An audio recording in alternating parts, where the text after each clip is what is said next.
why they're called sixes. Hey, I brought you here, listen, just sit down, okay, I wanted to tell you about my life and the strange things I've seen, but before I do, you gotta understand, my actions in the end absolutely had their reasons, okay? Okay, alright, I got it written down here. Okay, sorry. I was born to a single mother. She was only 15 around the time I was born, and she wasn't exactly ready to be a mom. Apparently, my dad was even less ready because his parents ended up sending him to a boarding school so he wouldn't even have to be responsible for me or my mom. We were mostly supported by our parents, but otherwise we were completely alone. I started discovering my gift when I was about 5 years old. My great-grandmother had passed away recently, and I felt really confused when I walked into the viewing room of the funeral parlor and saw my gran sitting in a chair next to her own casket.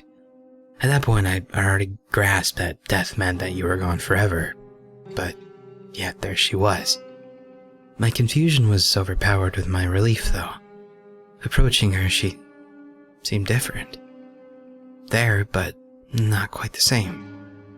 Like when you're picturing something in your head, your eyes are open and you're clearly seeing what's in the room, but something's entirely different at the same time. But then she whispered in my ear, kissed my forehead, and disappeared. I walked up to my mom and asked her about the roses in Italy, as Gran instructed. To this day, I still don't know what that meant, but it was something important enough to make my mother fall to her knees. She held me, and it was the only real time that I remember feeling like she truly loved me. Sorry, as I grew, my gift became a little bit more apparent. I'd see people I wasn't supposed to see in everyday situations. You would even notice me and follow me home. I didn't really mind. No one ever really imposed or tried to harm me. They just wanted company until they figured out how to move on, or they found someone more interesting to follow around. I'd talk about it as if it were normal, and my mom never really put forth effort to stop me doing that, but she still kind of acted embarrassed when I did it around other people. No one ever really took it seriously. Not like Mom did. Honestly, I think she feared me for a while. When I was about 8, things changed. And it was all due to Mom meeting a man named Mike. He was lanky and smelled bad and talked too loud. Still, he had a more stable job than Mom did, so she fell right into his lap.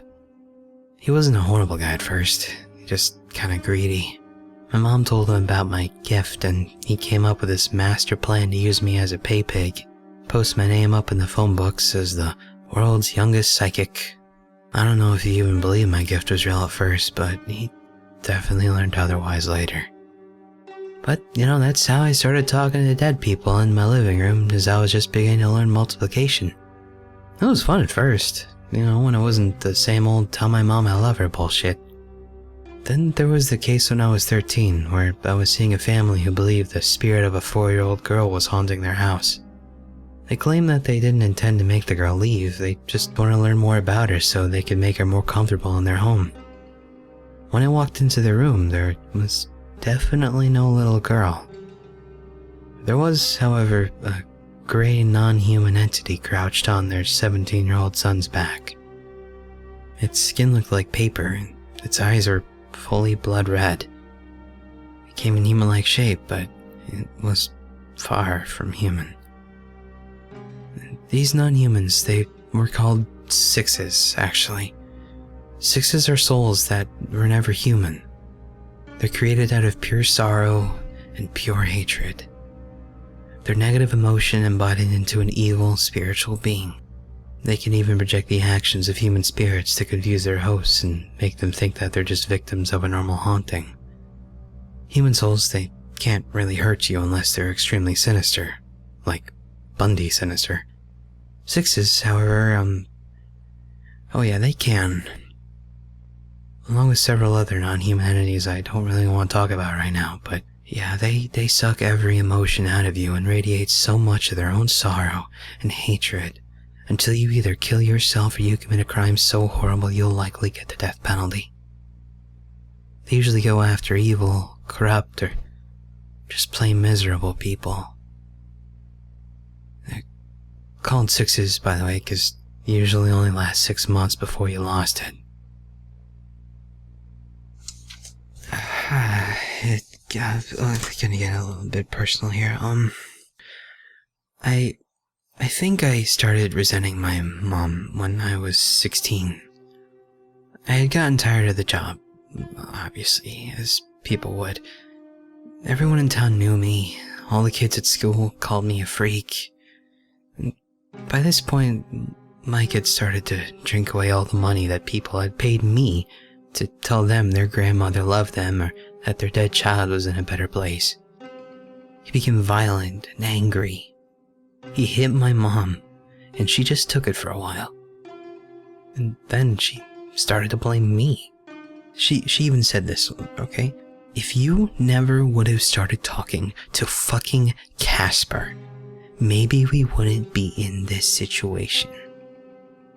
Completely ignoring the fact that he, her boyfriend, was the reason, not mine.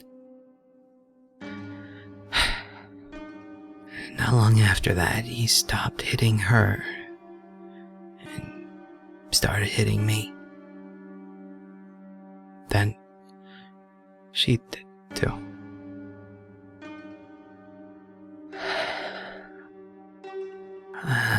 Only months later, I started seeing sixes roaming around. You know, whenever my parents were near, they just...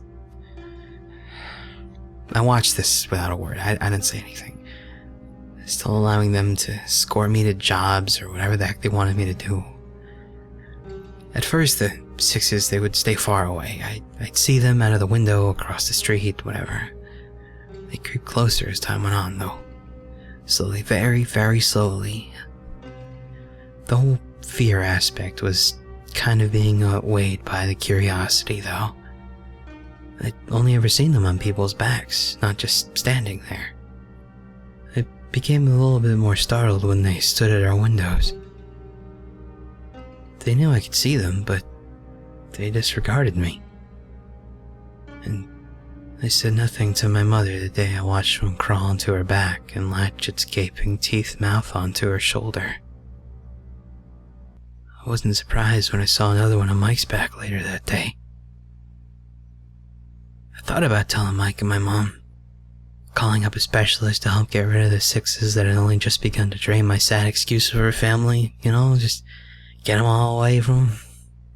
But then I thought about finally being alone. Never having to do jobs that they told me to do. Never being subjected to a drunken lecture about my responsibility to support my family.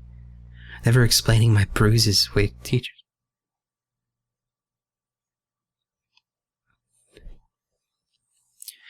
So, I didn't tell him. I just sat back and I enjoyed the show.